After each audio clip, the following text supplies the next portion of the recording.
Let's welcome Dr. Chris Iyama, Country Director, Equity International Initiative.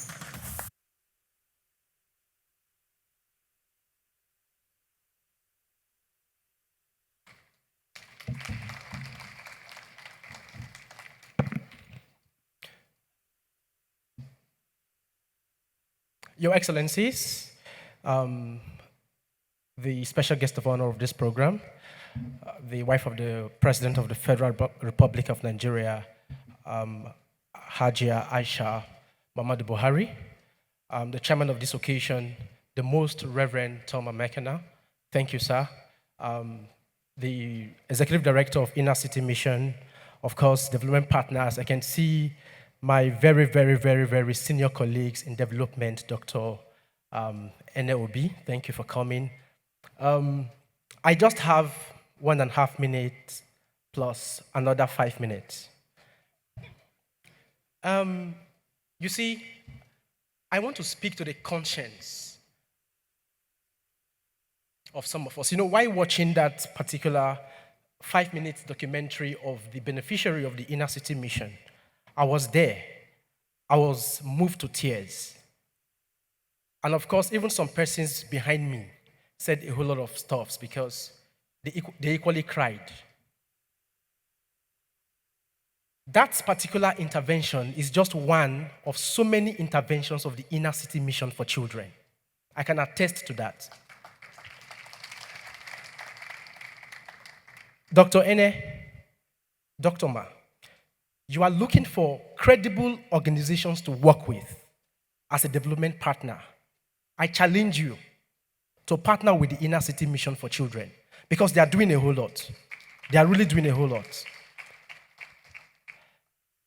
Some years back, I followed up the Inner Cities Mission's intervention, especially in the North. I've lived in the North for more than 15 years. I understand what is called abject poverty. You want to find the poorest of the poor, you go to the North. Unfortunately, some people bereft of ideas will tell you that the poverty is nothing but God ordained. I beg to differ. That is not true. The poverty that we're experiencing today in Nigeria is man inhumanity to man.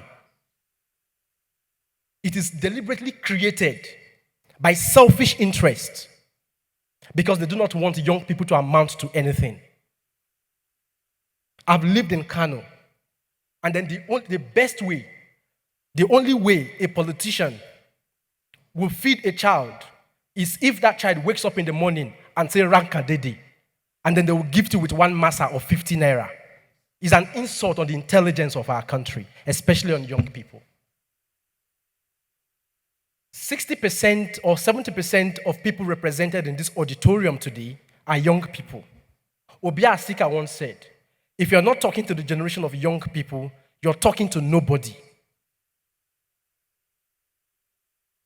And that's the reasons why we are here today, to really rethink the strategies. Dr. Ene talked about the conditional cash transfer that was done in some part of the country. I monitored that program with all due respect. In so many states in the North, it was an eyesore that ordinary 5,000 naira, some persons in charge of that project still cornered that money. 5,000 naira. No, we really need to sit down and ask ourselves and ask our policymakers if they have conscience.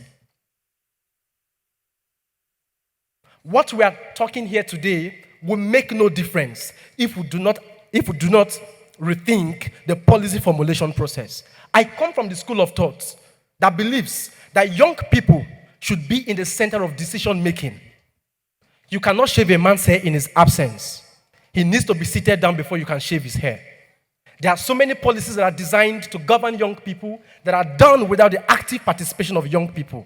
The question is, these policies, who are they meant for? You cannot be planning for a future that you will not be part of.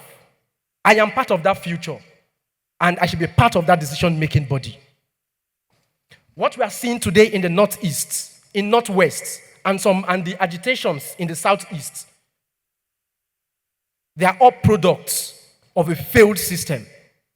Let us not shy away from that. And we have to be honest with ourselves. Because I cannot just imagine. Now, we are talking about education, unemployment, and the rest of them. ASU is on strike today. It is deliberate. It is deliberate.